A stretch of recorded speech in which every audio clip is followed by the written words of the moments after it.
What's up, Connor? It's Super Bowl week. Definitely the experts number 55 coming at you. How you doing? Woo! We have reached the end of the 2019 NFL season. Finally, it feels weird that this season has already come and gone. It feels like just yesterday we were sitting down watching the Packers-Bears home opener, and it's exciting because I feel like 49ers Chiefs Super Bowl is a Super Bowl that, although we, like, a lot of people, or especially in this area, are like, well, I don't know, we don't really have any stake in the Super Bowl. I think it'll be a pretty exciting Super Bowl to actually watch. I'm really excited to see what goes down between the Chiefs and the 49ers. I think they both have excellent teams for very different reasons, so I'm excited to get into that with you. Yeah, it does feel a little different here without the Patriots. They've been in, what, 5 of the last 7 or something, 6 of the last 7 Super Bowls. Yeah. It's weird not having the Patriots in it. Last Super Bowl without the Patriots, Super Bowl 50, which was Broncos with Peyton Manning on his last leg, and Panthers. Cam Newton in his famous business decision, not going for that fumble. But here we are, no Patriots again. And, yeah, it's going to be a good one. So we'll get into that in a minute. But first, the big news of the day, the Pro Sports Music Association, I don't even know what you call it. It's just a Facebook page that is like, I don't know, the faux trade organization for pro sports franchises and their musical ensembles, which is for the most part just drum lines for various football teams, basketball teams across the country. They put out their NFL All-Pro drum line, and yours truly, first team All-Pro selection. So shout out to me. Right. Venmo Sam me. Bieneman, All-Pro tenor line. First team. So that between the two of us now, we have 2 first team selections. So That's right. You got yours last year, right? Yeah, that's right. So we're a couple of back-to-back All-Pro tenor line selections for the Pro Sports Music Association, or whatever the association is.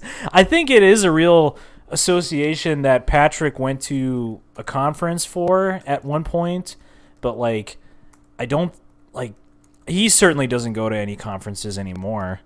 But yeah, I remember him. Yeah, he went to Carolina to visit percussion for a minute, didn't he, for a game? Yeah, he definitely visited there, and I don't know if that was the same trip that he went to a conference for, but I think went to one with Tony at some point, and they all the NFL drum lines and the NBA drum lines got together, and they talk shop about best practices or whatever, and it's a cool idea in theory. It just what kind of notes are you taking here? What kind of ideas are you mulling? Well, and just to put this into perspective, how important in this group, this organization is, the PSMA. On their website, they have their link to their annual symposium. So, like you mentioned, they're in this conference, and the 2017 symposium is scheduled for May 19th and 20th in Pittsburgh. So I guess they haven't done one in a couple of years, since they still got the 2017 one on the docket. Oh, I can still. They still manage to put out the list every year, though. Yeah, I can register for the conference, I think. Oh, cool. Great. Very good. Yeah. So that's all fine and dandy, but I want to tell you a little something, so I'm not Facebook. I am an Instagram follower of a guy from the Steelers drumline from when I did the Tundra Line takeover with me as the featured person, and he ended up following me, and we messaged back and forth between these games that we have, because he posts quite a bit from the Steel line, and he was an All-Pro selection on the snare line for Steelers drumline. Hell yeah. And he posted it on his Instagram story, and so I was I messaged him, and I was like, hell yeah, fam. He was like, appreciate you, dude. And I was like, oh, fuck yeah, dude. Keep being excellent. And this is this wholesome moment, even though I I don't know. We both know that Patrick just like probably gets this solicitation from this group and just goes, here you go. Yeah, right.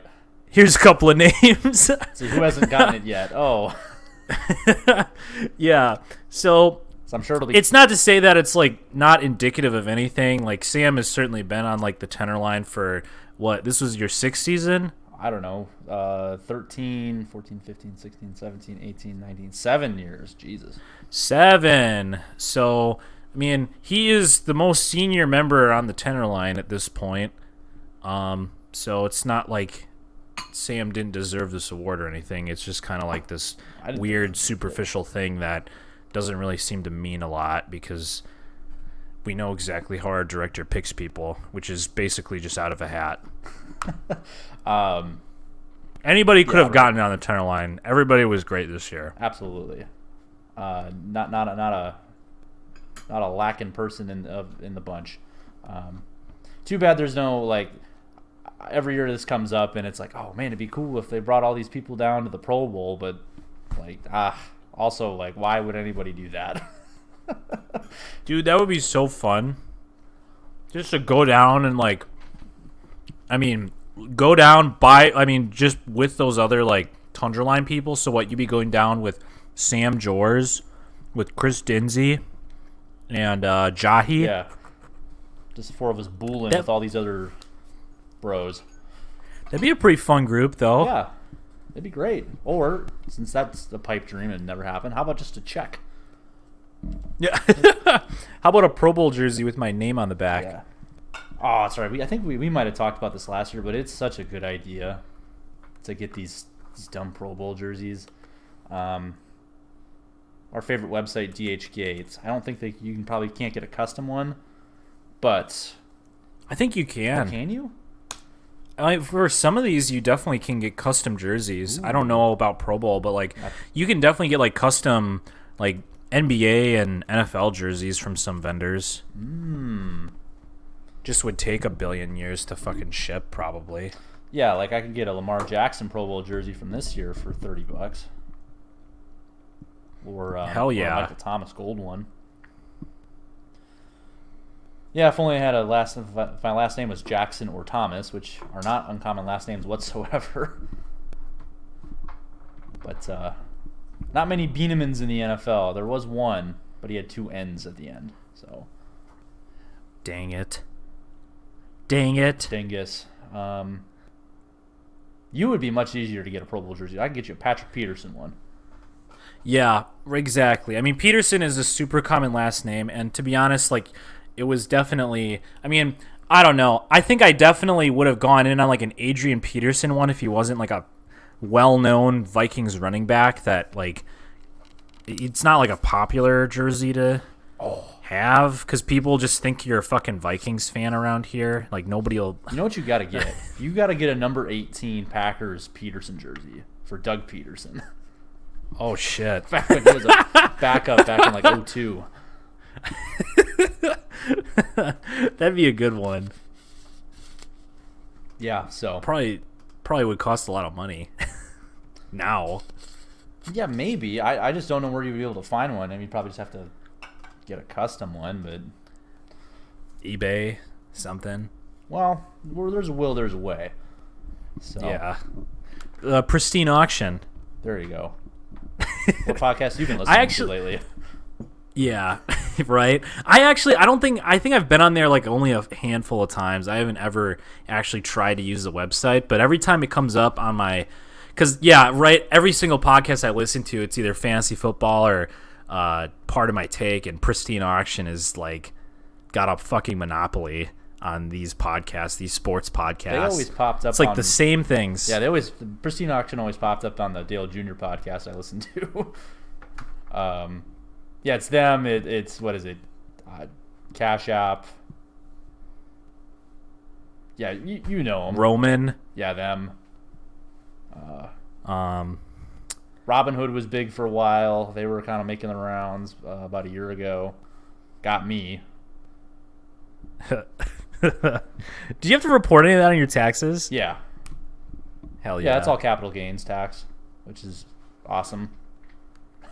Love it. Cool 40%. Yeah, actually, I was just like right before we started here, I was just looking at my grab my W-2 for work. Oh yeah, speaking of which, yeah, this has been a real week to be me here. Got named first team All-Pro, and I got a raise at work. So hell yeah. Now we're talking. So, yeah, bless up, fam. We eating good this week. I got a raise too, but it was a mandatory like UW 2% raise, so it really wasn't anything at all. Raise is a raise, man. I got. That's true. It's weird. I got an email from my boss yesterday, like in the middle of the day. It's like, "Hey, you're saying you're doing a really good job. We're gonna give you a little raise," and just that's it. So I kind of had to like look at my didn't know details about what a little raise is. And it's like, well, maybe we'll give you another one next year if things are going well too. I was like, all right. So I had to like look at my pay stub today and compare it to my one from 2 weeks ago, and it's like, well, yep, this is a slight raise, so you're not lying, Frank. So no, it's good though. It's that's always nice to get a firm pat on the backs. So you're doing good, kid. That'll do, pig. That'll do. Hell yeah. I did my taxes actually. Did ya? Just filed them this week. You on top of things. Well, see, the reason for this is for something not necessarily. It's more has to do with getting my tax refund. Do you get it sooner if you file sooner? I mean, slightly. I mean, I don't think this early in the game that I think it's still projected like middle of February, I think. So, I mean, I don't think it goes any faster if I would have done it this week compared to like next week, but I just wanted to do it so that I didn't forget. Right. But yeah, so I was talking to one of my buddies at work, and we were talking about like gaming, and it was like, oh yeah, I mean, I have an Xbox, but I don't really like game on my I don't have a PC to like do any gaming. This is on. a continuation of our after show conversation from last week. Yeah, carry on. But he was like, yeah, you know, I could probably find you a deal on like a gaming laptop. I was like, huh? Could ya? Oh, really now? Yeah, and well, so the deal was I mean, I was just kind of like, whatever. I don't know. I really don't need a fucking gaming laptop. Like I do quite enough, I think, gaming on like an Xbox. But then I was like, you know what? Like I've been doing some music stuff, and I've been using the Surface Pro, and it's fine, but I know that it isn't made for that. And I know that once you get into the nitty-gritty of mixing here, that once you start to use more and more plugins, that the CPU usage just skyrockets on these DAWs. So I was like, you know, if I ever want to like take this stuff and like do it in the studio that I'm renting with Bob, like I probably need a high-performance laptop to like do any of this. Right. So all this you're doing your so the whole motivation behind doing your taxes early is to accelerate that tax return and get your sweet Alienware PC, right?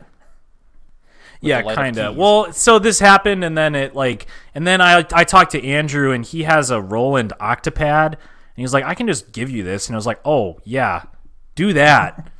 Stop me from spending $800, man. Stop. In all of a sudden in one swooping moment, it was like, oh yeah, what am I doing? Why would I do this? Like, I should definitely put away this money for something that isn't a fucking gaming laptop. Just so I can play Age of Empires in high performance mode. Yeah, I don't know. It was like, oh great, well, I'll definitely use this fucking sample pad and just do this. Like this is basically what I need this for. So yeah, I filed my taxes, and I'm just probably gonna throw all that money back into my bank account. There you go. So, which is fine. Like as a person who's going back to school probably in the fall, it's like realistically, I really shouldn't be pissing away like $800 on a, treat yourself gift. Hey, here's a new laptop right after you already got one. Yeah. Yeah. Well, the thing I haven't really looked into this in too much detail, but I've thought about this has crossed my mind. It's like, man, again, you're taking it back to the Dale Jr. podcast I was listening to. He talks about like, oh yeah, he's big into sim racing. He's got this crazy like basically car setup in his living room or his gaming room or wherever. But it's this big rig with the wheel and pedals and everything, and like 3 screens, and it's like, oh man, that'd be pretty cool. I'm pretty good at NASCAR 2005 on the GameCube. Maybe I should do iRacing. And I think those whole like those really fancy rigs are, well, go figure, they're expensive as shit. So I'm probably not gonna do that. But How much are we talking? see, I was just trying to pull something up. iRacing setup. Here, there's a one on Amazon. Looks like it's got everything you need for $800. So Oh, That that's is not ins- too bad. That's not as much as I thought you I were bet gonna you say. can go more. I bet you get a custom one. I bet you it's pushing a couple grand. Okay, yeah. So, yeah, stay tuned. I'm probably not going to do that. Oh, maybe I can just do a DIY one. Here, watch this YouTube video. Probably not. Maybe I can but just get a USB port or something for my Wii controller and just plug it into my laptop or something. That's software's compatible, I'm sure. The hardware with Yeah. iRacing or whatever. So, anyways, Anyway, yeah. Yeah. Look at us spending money in frivolous ways. not at all. You should just get an Xbox. How much are Xboxes these days? Are they like $200? You could probably get one on a deal for like $200 if you wanted to, but it's probably not that. Let me just search Xbox One. Or am I thinking of the PlayStation 4? I think that was maybe might have been $200.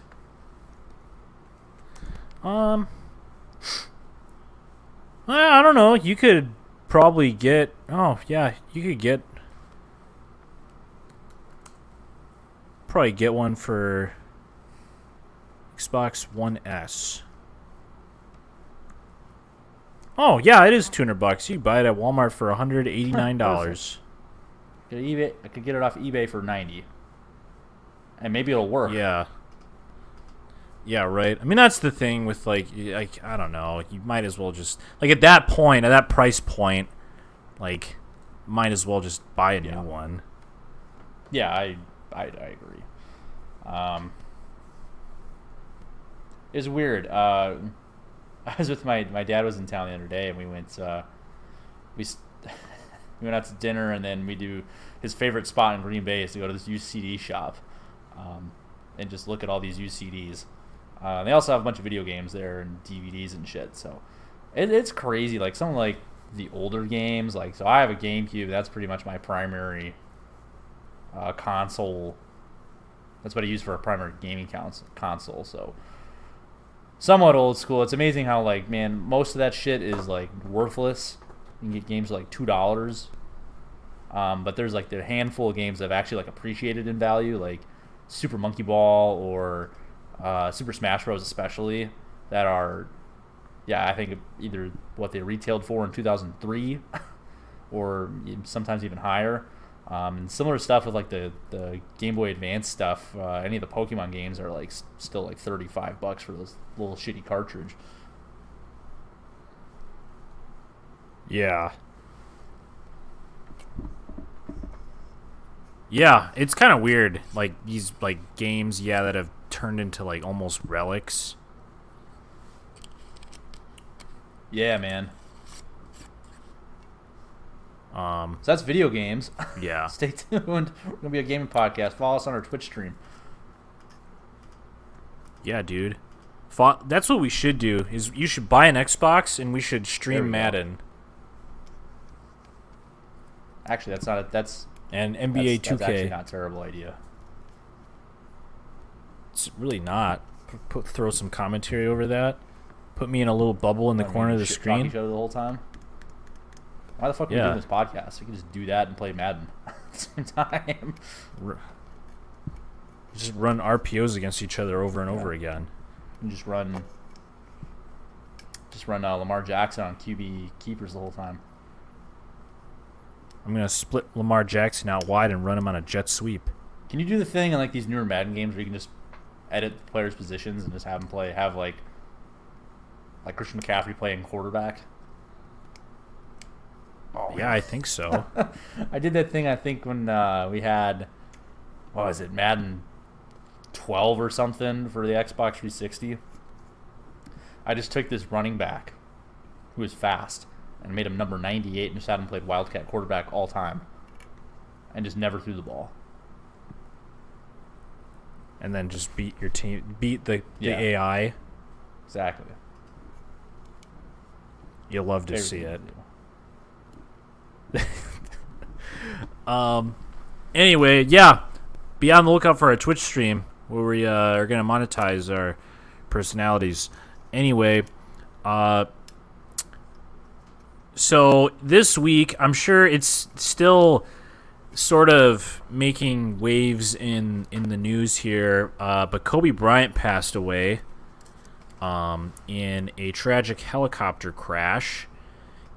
And this was something that, before the show, I was telling Sam that I had some conversations with some coworkers and some friends about why exactly people feel sad when somebody passes away like that, and it's like really didn't have like any sort of personal connection to this person, or like to be honest, like I have never seen Kobe Bryant in real life before.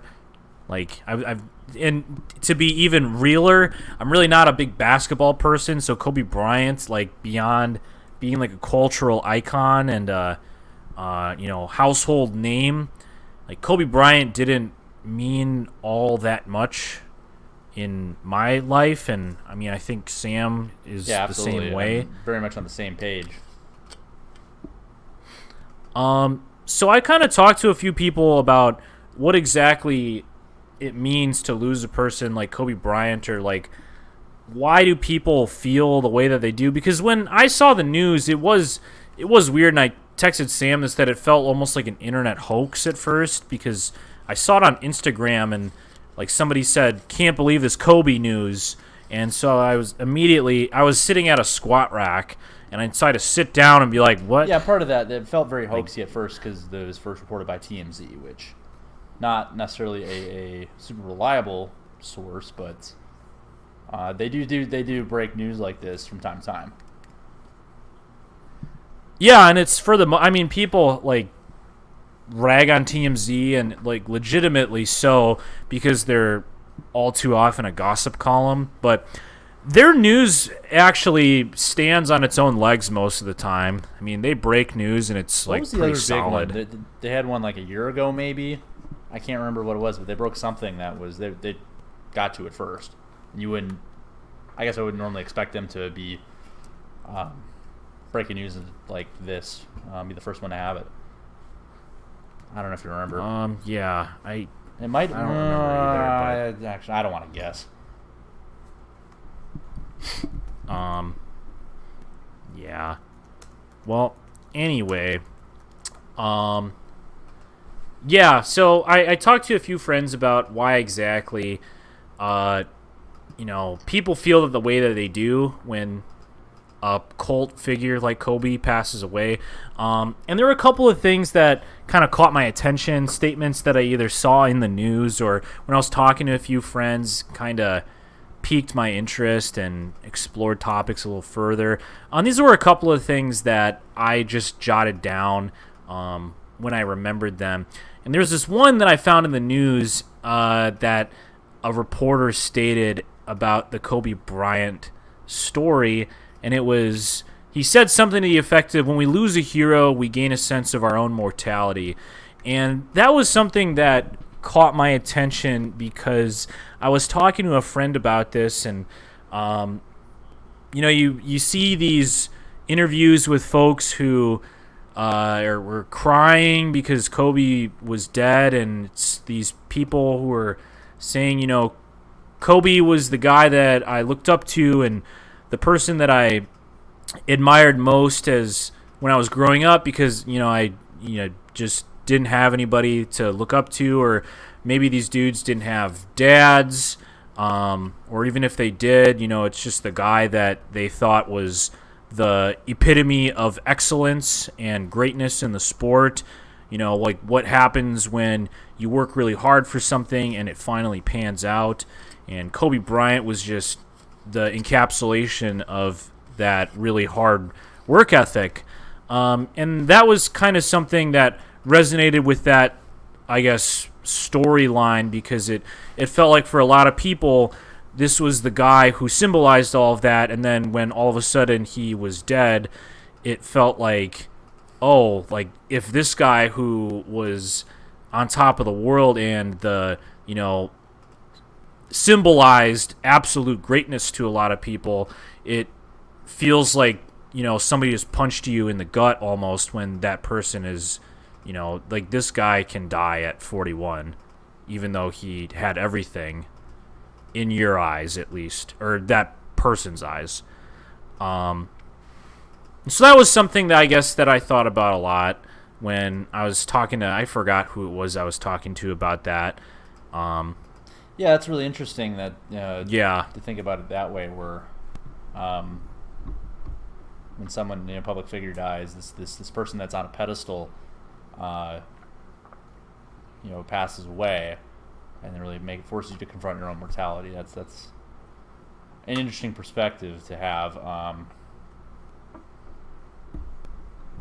I guess I was trying to think about it the other way, like, well, friends and family, people I know personally, I was notwithstanding that's kind of a different deal.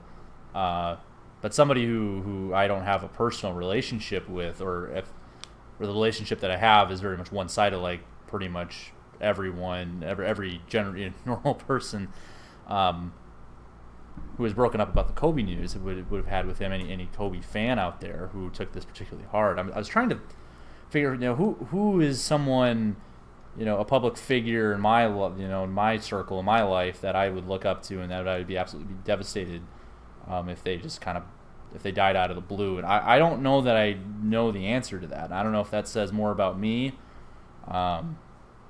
good, right, wrong, or indifferent. But so I guess it's at the same time, it's hard to do this mental exercise in a simulation, without that actually happening. Maybe there's somebody out there who I look up to, whether it's sports person, music, entertainment, whatever, that would hit me especially hard. I don't think anybody out there would, but maybe I'm wrong. Yeah, I mean, I agree, and I kind of feel the same way. I mean, I think it has a lot to do with the fact that we're 24, 25 here, and I mean, when people pass away, people, even like Kobe Bryant, like somebody like that, it's, somebody that we grew up with, but it wasn't somebody that, I guess, when he was in his prime with the Lakers, like, I was still pretty young and certainly wasn't like paying all that much attention to basketball. Not that I pay attention to basketball a whole lot now, but when Kobe was like really doing his thing here, like I don't know, I really didn't have like a connection to the sport all that much. And I kind of feel like as we get a little bit older here, like some folks that are maybe around our age, or some people, it's already starting kind of a little bit with like the NFL, like some of these people that, and I say the NFL just because I think I have better memories of that when I was a kid than with the NBA. Like some people, like Eli Manning announced his retirement, and this isn't the same thing as somebody passing away, but the feeling of finality with some of these people, it's like, oh, okay, well, that's kind of that chapter that's closing. And that's kind of another. This is sort of segueing into another thing that I wanted to get into, and that was like, I think that some people have a hard time coming to grips with some of these people passing away because they associate a lot of these people in their prime with significant memories in their childhood or significant portions of their life where like something was going on, or you were in college or in high school or whatever. Yeah. And I think that might be why sometimes people have an emotional reaction to some of these things, and that's what I see a lot on like Reddit or some of these like forums. It's like, damn, it feels only like yesterday that I was watching Kobe, like 4 years ago, finish out his last game in the NBA, and or like it feels like I'm back in my dorm room watching Kobe in the NBA Finals or whatever. It feels like there's a lot of people that have these ties to specific parts of their life when these pro athletes were doing something. And I think that's probably something that I associate too with like musical artists when they pass away. I can say that there was a lot of feelings when Neil Peart of Rush passed away not too long ago. There were a lot of people that had a lot of things to say about him because I think for a lot of people he was the first drummer that a lot of people were introduced to, or the first person that people were like, this is the greatest drummer in the world. That blanket statement that a lot of people pointed to. And I think that it's a similar sort of connection that people make where it's like, I associate this person with, formative years in drumming or, formative years in watching the NBA. And so that was another thing, I guess, that I talked about with a couple of coworkers that, maybe this is why some people feel the way that they do about Kobe. Yeah, and yeah, it's all that's a really interesting way to frame some of this stuff. And at one hand, I earlier in the week I was thinking to myself, like, man, this seems, and it just might be the channels in which I'm consuming content online. It seemed like the Kobe stuff was the morning was over the top, and then there was a podcast I was listening to the Tyson Tate basketball podcast, and they're the one line in there that really I think made me take a step back and I don't know, just not rethink my position or my feelings, but just made me try to be a little more considerate. Or is just hey, everybody, when somebody dies, everybody mourns in their own way, and that's fine. Me not necessarily having personal connection is fine. It's not wrong, and then people that do, and then them expressing that in outwardly and having emotions well up because of that's not necessarily bad. I guess not that I was ever trying to think it was bad, but it did seem like it was over the top at times to me, which is probably not a good reaction to have. Yeah.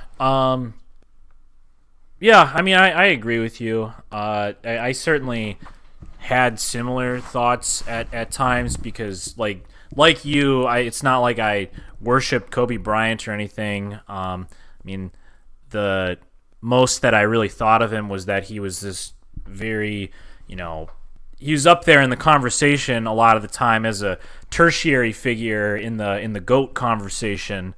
But sort of along the same lines, I think that a lot of people had a lot of problems with people when they brought up Kobe Bryant's sexual assault history. And a lot of people who were like, well, this certainly isn't the time to be talking about that. You had, what, X amount of years to talk about that if you wanted to talk about it. And that's certainly not the way that I think you should be talking about that. I mean, it certainly isn't something that, is a fun thing to talk about. It's very much the opposite. But sort of what, like you were saying, I think that anybody and everybody is entitled to say their piece and their feelings on what they think of somebody after their passing. And for some people, Kobe Bryant is tied to, his past with sexual assault, and that's, people have a right to discuss that and talk about what exactly that means to them. Or, there were certainly a lot of articles written about, how it might have been influenced by the fact that Kobe was a rising NBA superstar when all this went down.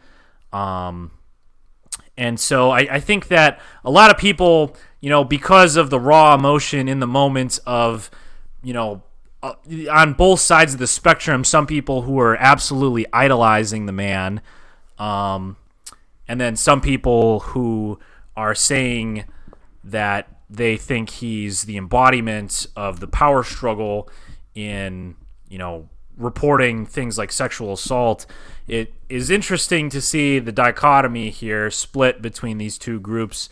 But at the end of the day, I think what you said is kind of the message I think that should carry through both of those. It's that, people can say whatever you want, and I think that you should be able to be an adult to hear whatever it is that they're saying, and to, not violently lash out against somebody just because they're saying something about somebody who passed away recently. Yeah, and then that's something that's I guess I haven't seen a whole lot of people bring that up in comment threads. Yeah, whatever, that the sexual assault stuff comes up.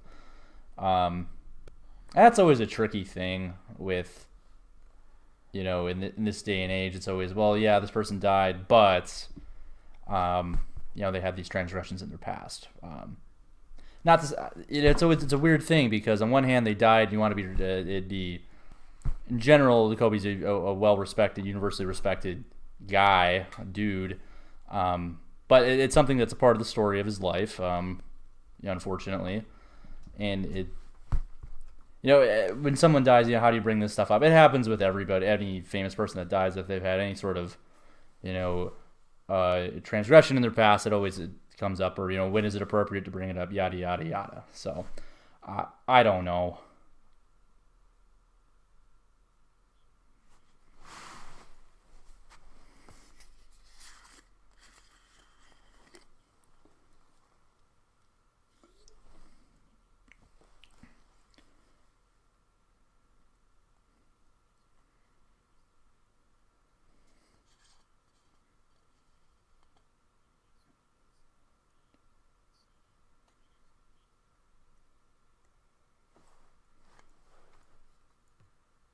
Uh-oh.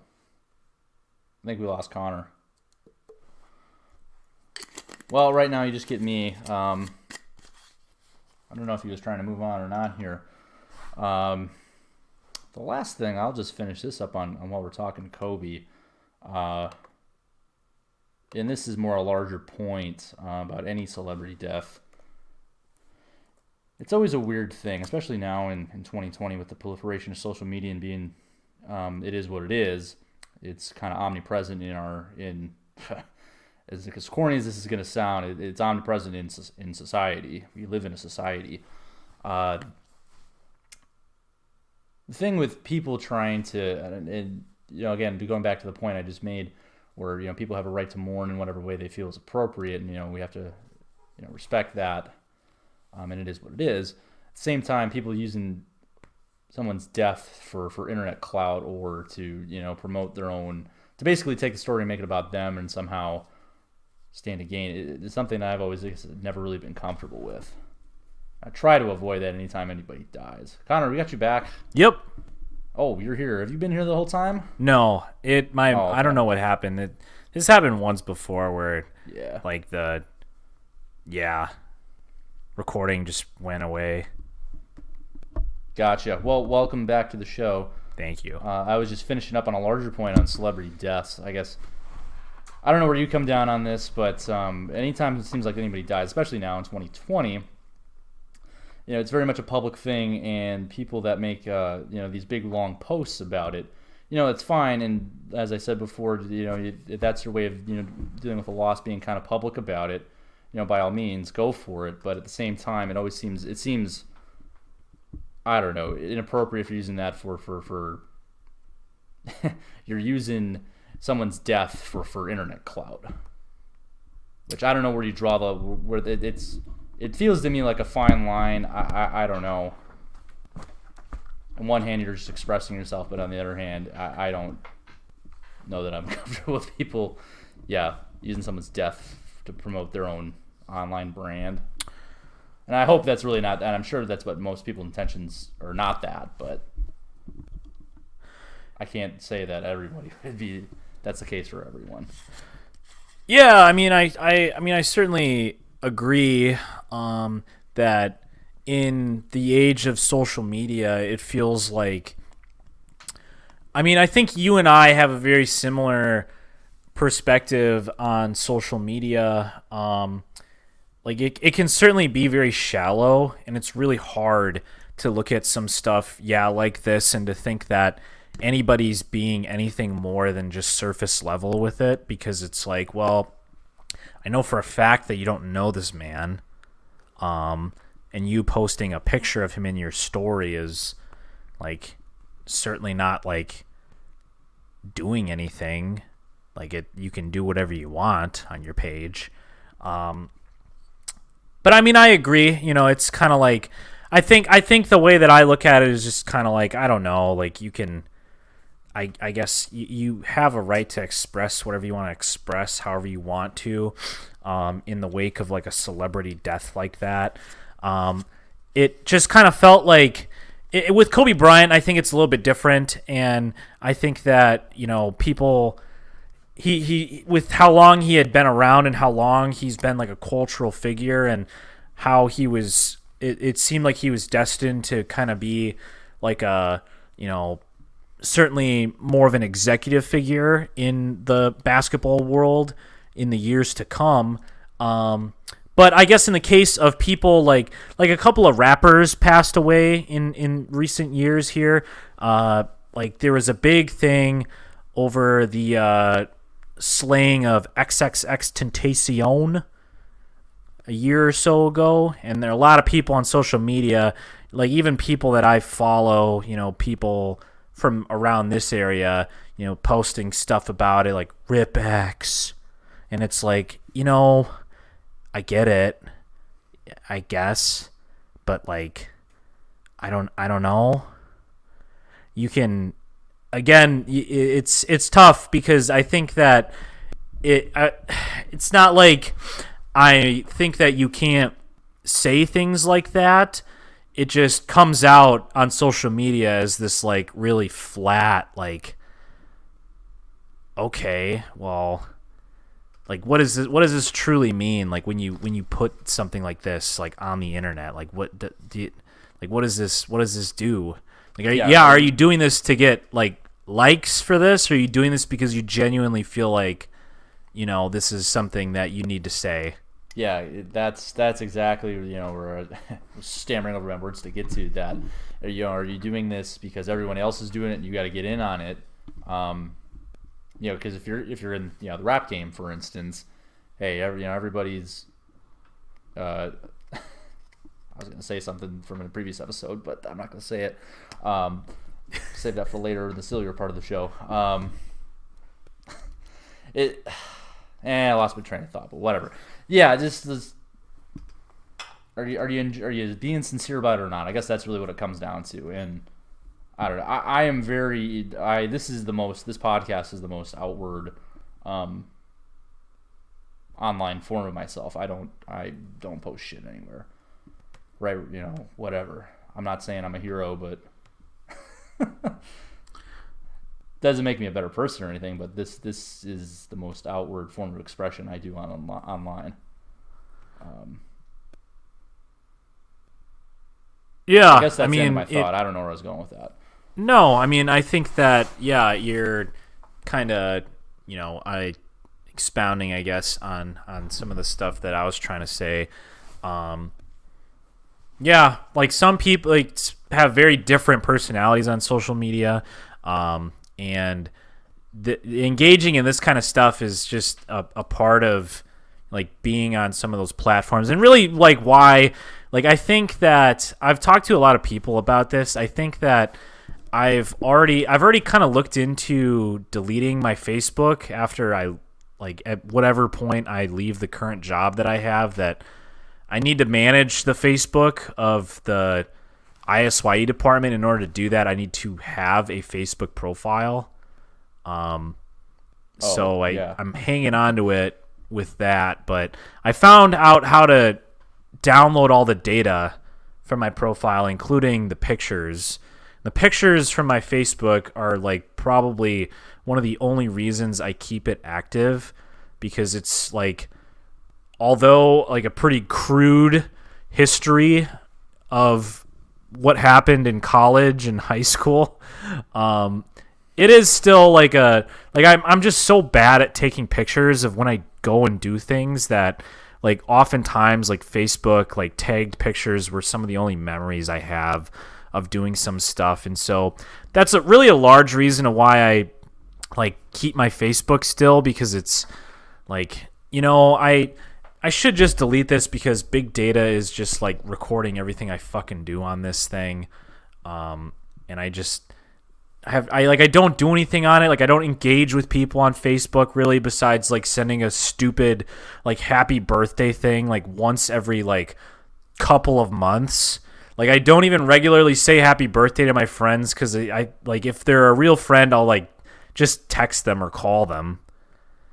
Like I think Facebook happy birthdays have gone by the wayside in recent years, because it just, I don't know, if you don't know a person well enough to like have their birthday like in your mind, or at least in the back of your head, it's kind of like, I don't know, what does this mean? This goes back to what we're talking about. Is this real or is this superficial? So anyway. Yeah. I have absolutely. I think I don't remember when it was, but it was a little while back. I definitely looked into clicking the big red delete button on the Facebook, and I didn't. I'd like to, but I don't really do anything on there. I just scroll and look at memes, and it's like, well, Sam, if you really want to look at actual memes, go to Reddit or a much better meme source, which I could do, but. Yeah. I mean, and it's tough too, because it's like you have these connections on there now, and it's like, friends and blah blah blah, and in some ways sometimes this is the only way that you stay updated with some people. So yeah, I mean, it's like it's certainly this like mechanism where the longer you stay, the deeper your roots go, and the harder it is to like just cast this out and get rid of it.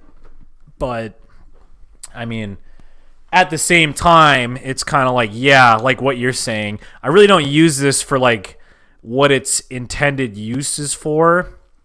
I use it to like look at memes, and I can do that elsewhere. I can find better ones elsewhere for better. Yeah, it's so funny. Like when I was like home for the holidays, I was like watching, just like sitting at the table with my mom. We were just like hanging out, and she was on her iPad, scrolling through her Facebook, and she's like, "Oh, my friend did this," and she kind of, "Way to go, friend," or "Very cool," and just like, I was like, "Mom, what are you doing?"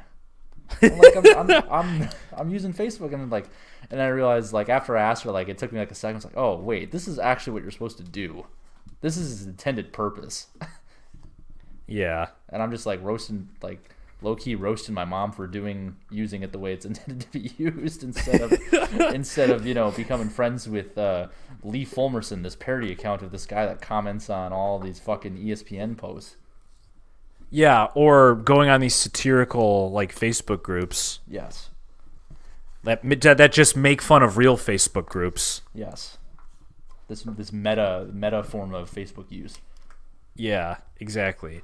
Yeah. So I don't know. I struggle a lot with like the attitudes of, I think in a lot of the same ways that you do, where it's like, I don't know, this whole thing, I definitely use it, but I have a hard time. I feel like I feel like whenever I use Instagram, or like, I guess not really Facebook, because I really don't use Facebook anymore. But even when I use Instagram for like how you're, quote unquote, supposed to use Instagram, it's like I can't shake the feeling of how like dumb I feel sometimes when it's like I'm like trying to add something to my story, and it's like you're trying to do something sincere, and it's just like, what the fuck am I doing?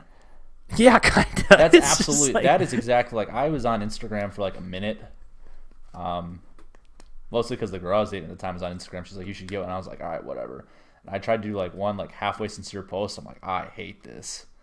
And it was like all like my friends that I followed, it was just like all their stuff was like, oh, these are really nice pictures, and like this is like, oh, this is like a decently well thought out caption or whatever. And it's just like, oh, this is not for me. Yeah. Yeah. And also like very much also the same as you, I don't like ever take pictures.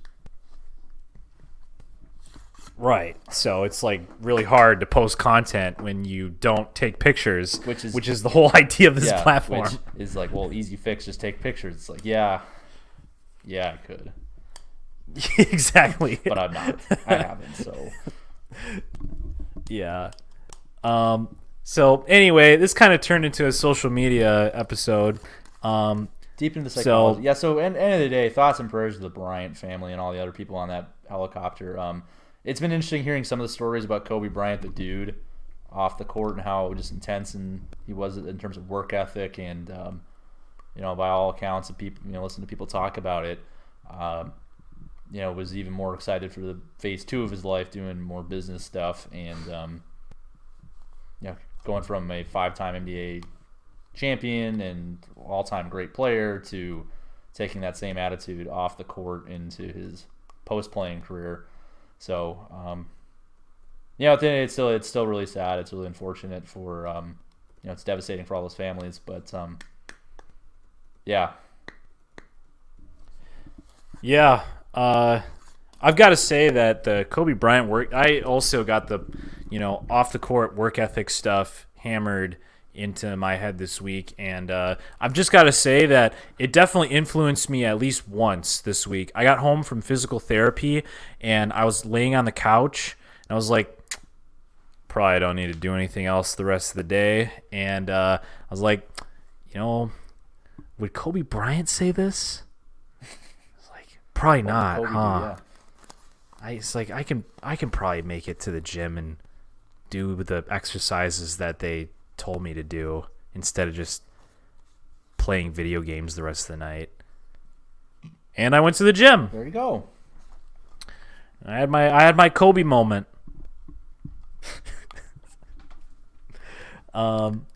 So anyway, I think that'll wrap it up there. I'm sure that everybody listening to this has already heard, even if you don't listen to sports podcasts, like even just the regular news has just been flooded with Kobe Bryant coverage. So hopefully this will cap off that saturation of Kobe Bryant memoriam news that you've been receiving, I'm sure.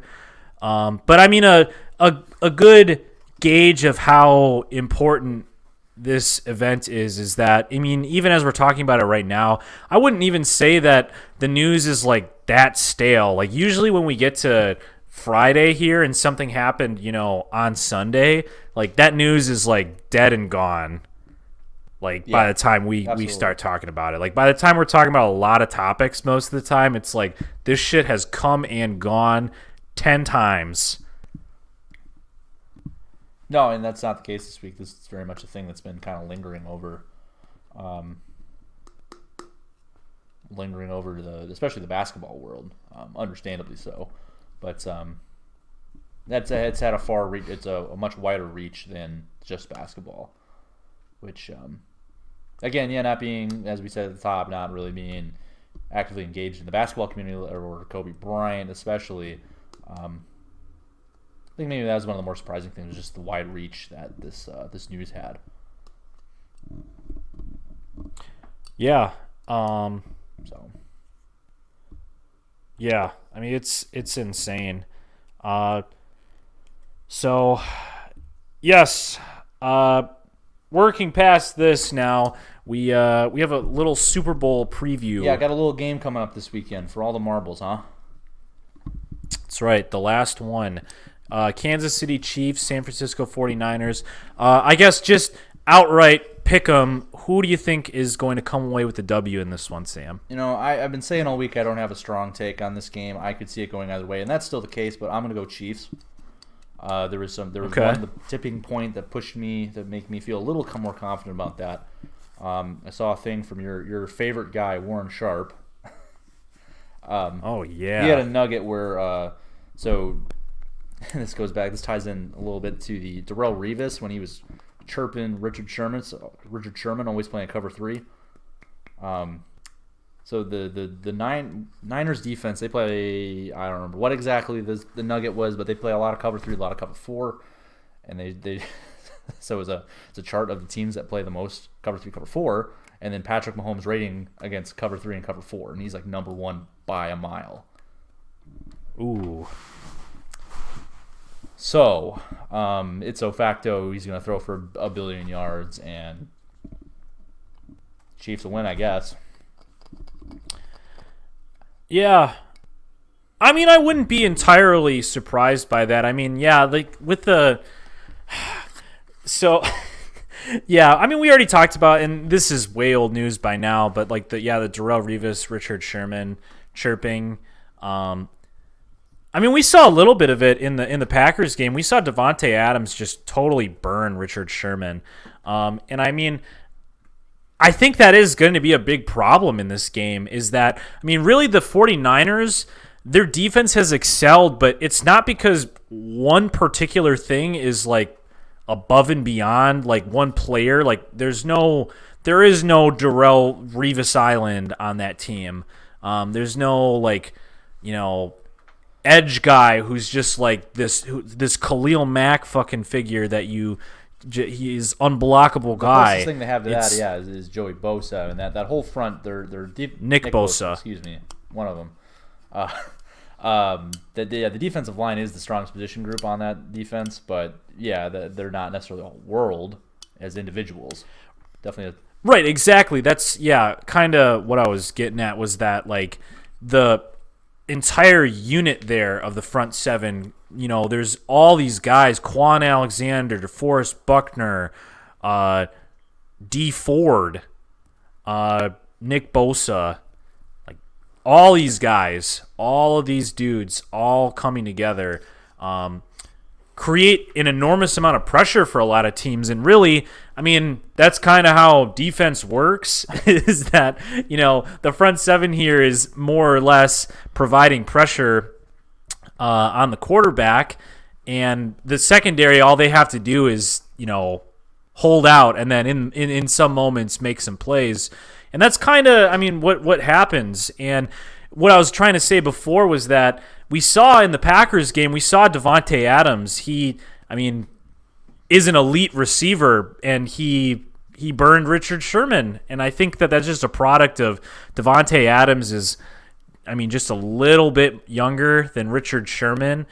He's still got probably a little bit more agility and quickness to him than Richard Sherman does. So when you put him in a one-on-one situation like that, that's not really where Richard Sherman excels. He's not really like a press man corner, and he never really was. Even in Seattle, he was an elite zone coverage defensive back, and he excelled in a system where he had a lot of complementary pieces like Earl Thomas and Cam Chancellor to back him up on the back end there, playing in cover 3 systems, cover 4 schemes. So with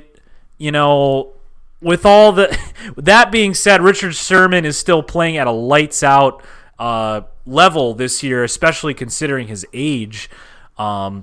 He's still very much elite, but I think that you're right that the Kansas City Chiefs have, I mean, just too many guys to really hold. I think that Pat Mahomes is an excellent quarterback, but you have Sammy Watkins, you have Tyreek Hill, you have Mecole Hardman, you have Travis Kelce.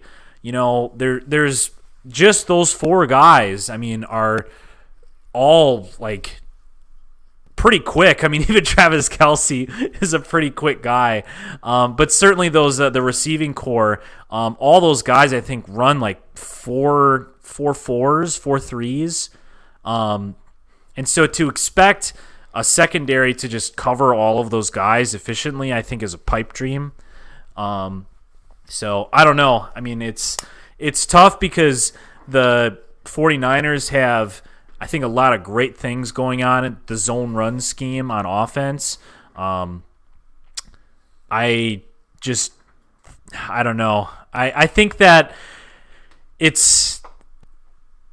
the way that I'm looking at it is this high-octane offense is edging out the 49ers defense, I think, by a bigger margin than I think the 49ers offense can edge out the Chiefs defense, is how I'm looking at it. Yeah, absolutely. I agree. And then all that's predicated on I don't think the 49ers can do what they did to the Packers. I think lightning can't strike twice. That's just my dumb guy way of looking at it. They're not. I have a tough time imagining they're going to run for 200. Raheem Mostert's going to go for over 200 yards again and 4 touchdowns. Conversely, I don't think Patrick Mahomes going for 350 and 4 or 5 touchdowns, that's absolutely in the cards against anybody. Yeah, so that said, I mean, if the 49ers come out and they do that, they do go off again, and the Chiefs defense has no answers, then they'll win. I guess, duh. That's your favorite Warren Sharp stat would be something, hey, teams that run for over 250 yards are undefeated. Like, well, of course they are. Yeah, right. Like, but yeah, like I said, I don't think it's going to happen. So Patrick Mahomes is really good. So I think the win, and that Chiefs defense is, I guess in my mind, they still have a cloud over, or still some doubt in my mind over them just because they weren't good last year, but they're definitely much, much improved from last year, which is large in part why they're back in the Super Bowl here. Not back in the Super Bowl. Yeah, made it should say that their defense made extremely marked improvements since last year. Their defense has been almost a highlight of some of these weeks with how well they've played on the perimeter. And yeah, I think that's something that it'll be interesting to watch because, I mean, like you said, I don't think that Raheem Mostert is going to go for 4 touchdowns and 230 yards, but I mean, I think that they're definitely going to try to keep it on the ground more than they're going to try to go through the air, considering who they're throwing against here and the kind of weapons. We really didn't see a lot in the championship game, so it's tough to say what's going to happen, but I mean, I think that Tyrann Mathieu is a man's man. Think he's going to be he's going to have his hands full trying to cover the space there, or try to cover up the middle from George Kittle, who I think is going to see a lot more action in this game. Yeah, it's tough to see less. Yeah, I can't imagine the 49ers throw it less than 10 times again. But yeah. But yeah, I don't know. I mean, I think that what you were saying before, it's I mean, the Chiefs have just like this offense that is rolling on another level. I mean, the fact that they can stay in the game and crush their opponent, like when they played against the Texans and they went down by several scores and just came roaring back. Like the fact that they're capable of doing something like that, which, to be fair, I don't think that the Houston Texans defense really compares to the 49ers defense. So I think that it'd be much more problematic if they go down several scores against San Francisco. The fact, though, that they're capable of doing that, I think speaks volumes to their offense. The fact that you really can't count them out, even if they're down a couple of, like, if they're back a couple of possessions, I think is extremely important for this game. Like, you can't really, I think, say the same for the 49ers. I think that their offense certainly functions at a very high level, but I think it's ultimately predicated on concepts that if you're down several scores, I don't really trust Jimmy Garoppolo to huck the ball down the field with precision and efficiency the way that Patrick Mahomes can. Comparing the two, yes, I agree. You much rather have Patrick Mahomes in a shootout than Jimmy Garoppolo. That said, Jimmy Garoppolo has proven at least once this year that he can do it in that Saints game. It's again coming back to the thing. I don't necessarily have a super strong take, but I do think you look at everything in totality against each other, you like the Chiefs better. And also, I want to see Andy Reid win a Super Bowl. Yeah, he's certainly overdue for one. Andy Reid after a bye week. The football meme. Andy Reid football meme. Yeah, so we'll see. And it's an exciting game to watch, and also, I mean, one that is just a little bittersweet because we know that there won't be any more football on again until August. Au contraire, we have the XFL. I thought you were. I was in the back of my head. I was like, he's going to talk about the XFL, isn't he? Much like last year, we had the AAF. Now we got the XFL. I don't know. Does the XFL start next week? Yeah, I think so. What channel is it on? I don't know. I looked at I was pretty bored at work today towards the end of it, and I saw a fantasy mock draft of XFL players. Nope. It was interesting seeing some of the names, like some of the names of people that are in the XFL. Oh, shit. I really don't want to get into talking about the XFL. I just pulled up the XFL TV schedule, and it's on Real TV. It's on ABC, it's on Fox, it's on ESPN. So they have a multi-network package, and they're on the big channels too. So nice. Yep, we'll leave it at that for now. Very good. Yeah. Well, okay. We're not going to talk about the XFL in depth, but I want you to try to guess who the number one running back is according to Fantasy Pros. Okay. Well, can you give me a few names? Yeah. So, all right, we've got Donnell Pumphrey, Lance Dunbar, Tim Cook, Jarrell Presley, Kristen Michael, former Packer legend, and Cameron Artis-Payne. Who's number one? I know you probably don't remember all those names I just gave you, but give me Lance Dunbar, former Dallas Cowboy. Okay, he is down at number 12. Who's number one? Christine Michael. Should have gone with my gut. And followed closely by Cameron Artis-Payne. All guys who played in the NFL. What team is Christine Michael on? He's on the St. Louis Battlehawks. Cool. Okay, maybe this will be better. Who's the number one quarterback? I'll give you a couple names here. So we've got Tyree Jackson. We've got Luis Perez. I think he played in the AF. We've got Taylor Heineke. Josh Johnson. Josh Johnson was and Cardell Jones. Josh Johnson was the number one pick in the XFL draft. I'm going to say Cardell Jones. He is the number one. He plays one. for the DC Defenders. Oh, yep. He is? Oh, sweet. I got that one right. Yeah, that was all right. Okay. Well. Followed number 2, Connor Cook. Pass. And then Matt McGloin. Okay. And then Josh Johnson. Cool. Well, yeah, we'll have to see about all that. Man, it's crazy seeing some of these names. Sammy Coates plays in the NFL or the XFL now. Bit to do is just read roster lists. I know. I fucking hate that. This is what we do. We fall into these pits of like, oh wow, remember that guy in the 2015 Boy, whatever this guy played on bowl? this college team, huh? And just go Yeah, no exactly. further with any of it. It's just, hey, wow, this guy did have this happened. Neat. That's the quality content you get from Definitely the Experts. Exactly. Well, all right. I think that's it, right? I think.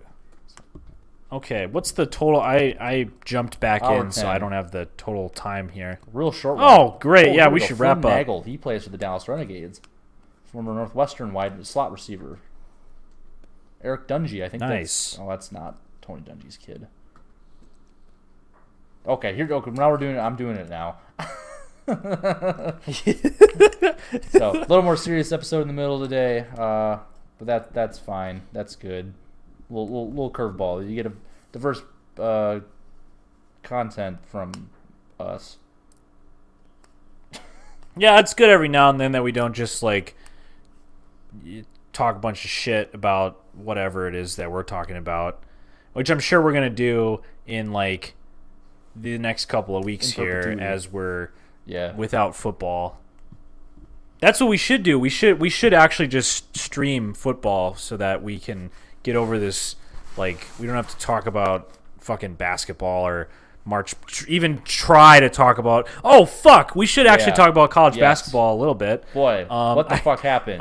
Kobe King, what are you doing? Holy shit! Man, yeah. So yeah, just quick little tidbit here. And to preface this, I really don't watch any college basketball, but I know that college basketball is just a fucking crapshoot this year. Nobody who's ranked wants to win, and that's great. So yeah, Wisconsin basketball is quickly falling apart. So Brad Davison punched a guy in the balls. He punched this guy from Iowa in the nuts, and he received a suspension from the Big Ten. You love to see it. I don't think it was that dirty. Oh.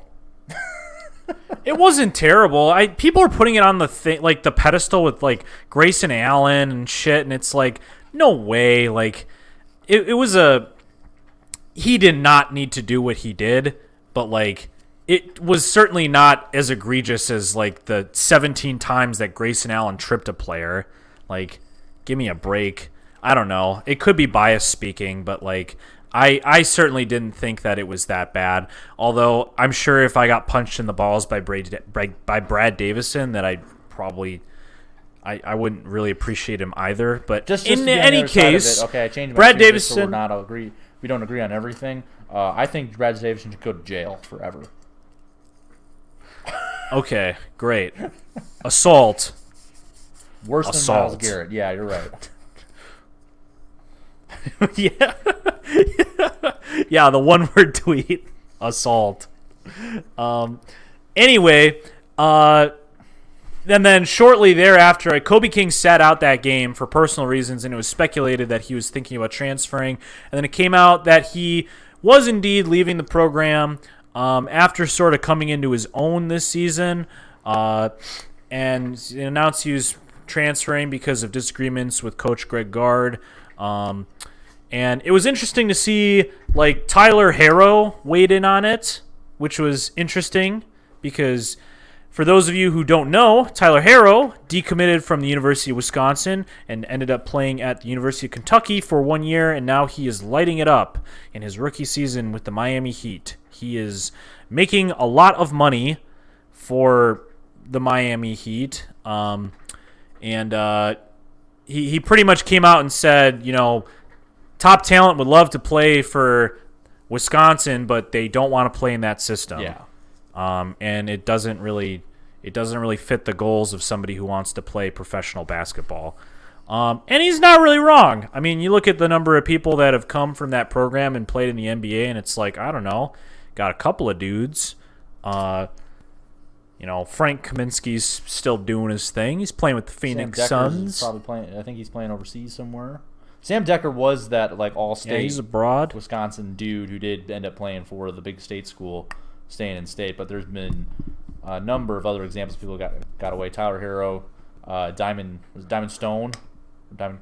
He went to Maryland. Yeah. I think I heard somebody mention today that they're not being able to land either of the Hauser twins from Marquette after they transferred. Yeah. I'm sure there's more.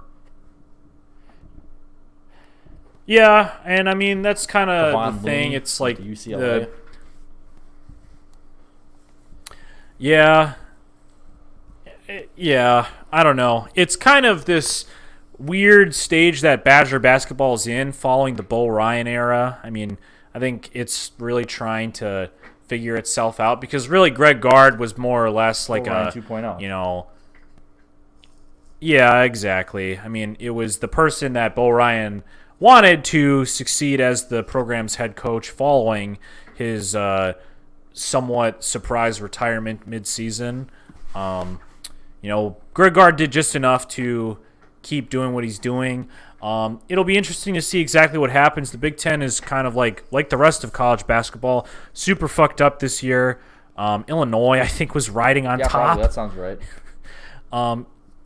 Yeah, and so it's super messed up, and it's tough to say whether or not the Badgers are going to make a bid for the tournament at this point. There's still obviously a lot of season left to play, but it's tough to see the Badgers trending upward after one of their the second leading scorer transferred out of the program. It doesn't really instill a whole lot of confidence in the program. Last time I was looking at bracketology this week, and right now I think they were projected to be like a 6 or a 7 seed. So they're okay. They got their foot in the tournament for now, as long as they just kind of tread water and play, I don't know, above 500 ball the rest of the way and win a game or two in the Big Ten tournament. They should get in and then get bounced pretty quick. But I don't know. Like, what do you do? So do you fire Greg Gard? Well, who are you going to replace him with? What are you going to do that's better? These in-state guys that are getting away, these big-time dudes that are going on and doing great things. That wasn't, Bo Ryan never had any of those. That wasn't the system for 20 years before Bo Ryan retired. And this is just kind of what Badger basketball is. So I don't know, unless you can get like Tony Bennett or somebody. What do you do? You got a better answer? I don't know. Yeah, kind of. I mean, that's the thing. It's like, and that's the case with sports all around. When your team does bad, it's immediately in the aftermath of it. It's like, fire this person, and it's like, What are the expectations? What are realistic expectations? It's exactly what. Right. I mean, it's like, what we had under Bo Ryan, especially when we were in college, when we went to back-to-back Final Fours, that's great. But that's not what you said. That's not Badger basketball. Even under Bo Ryan, it was like, we're looking at first round, possibly the second round. On a good day, we'll go to the Sweet 16. Yeah. No more, no less. And then... Yeah, and that's how that went. And that was under one of the program's strongest head coaches. And so, yeah, it's like, I don't know, you can fire Greg Gard, I guess, but exactly, who do you replace him with? And then what are your expectations then for the next season? Because installing a new head coach with a, quote-unquote new system, it's like you're still, even if you installed this brand spanking new system, quote-unquote, what you're really dealing with a lot of these kids, like with Diamond Stone, for an example, it wasn't really the system. It was that he got like these terrible grades in high school, and the academic requirements for the University of Wisconsin are well known to be higher than a lot of other institutions, or at least not. I wouldn't say a lot higher. I guess I go with at least marginally higher. That even a program like the football program sometimes has trouble with recruiting, as prestigious as Wisconsin football has been. They still have problems getting people to commit to the school, even in the wake of the success that they've had under the Barry Alvarez, we'll say era. That was so it's not always a coaching problem. It's not always this coach is bad, or this system is bad, or we need to update this. It's a lot of problems are. I wouldn't even go as far as to say they're problems.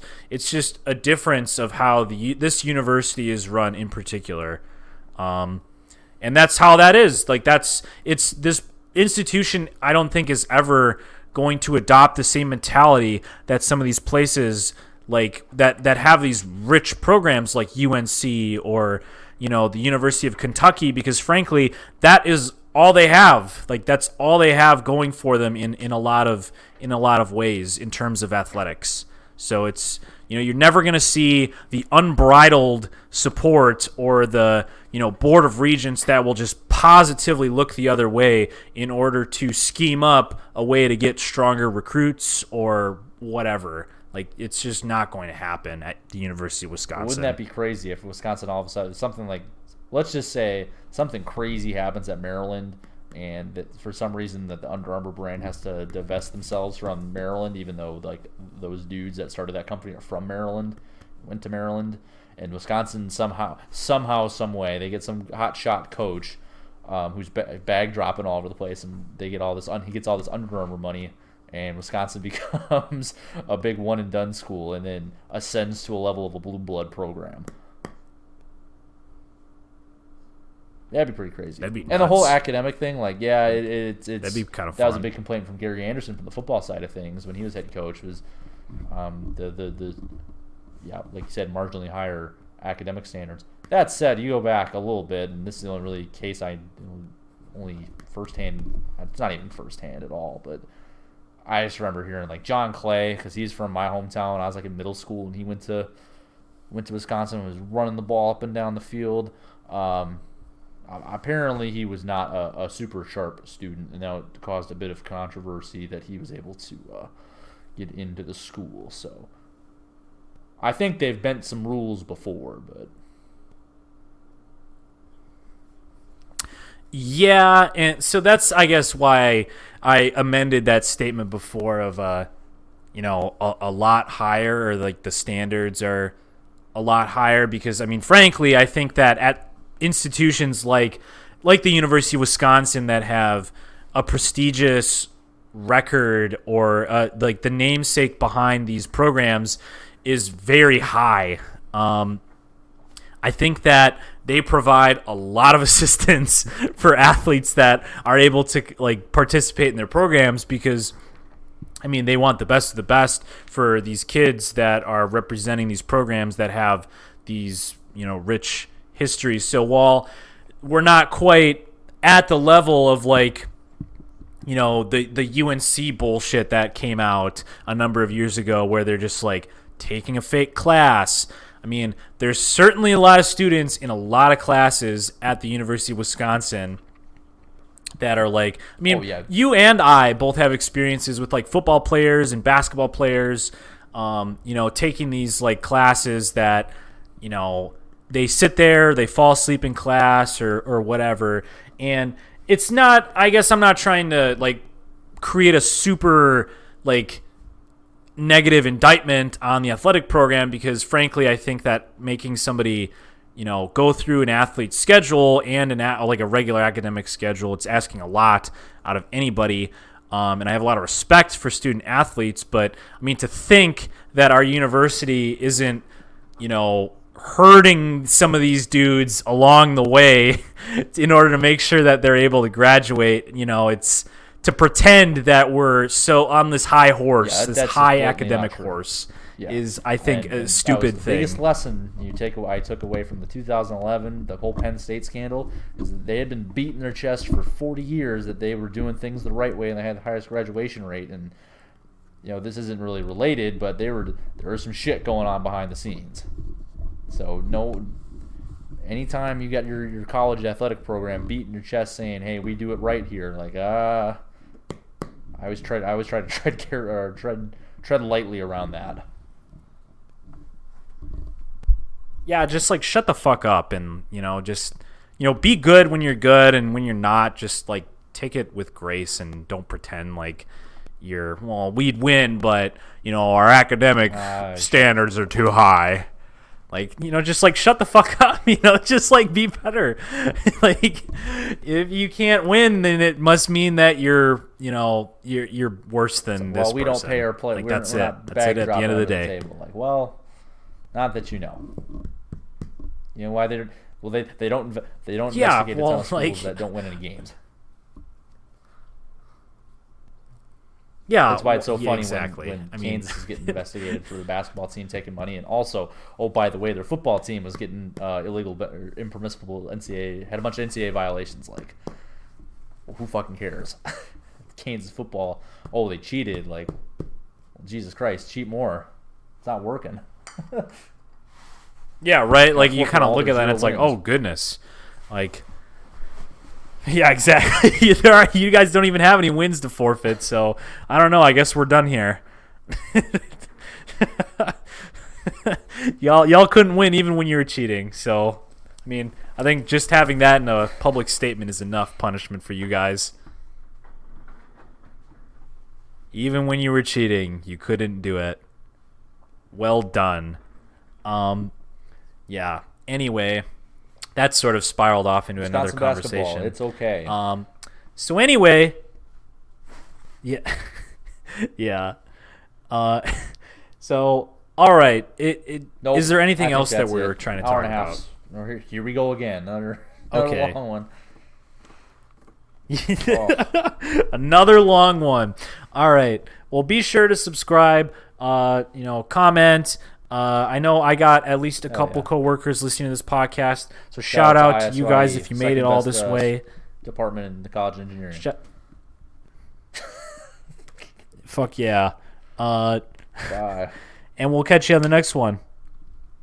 Stop.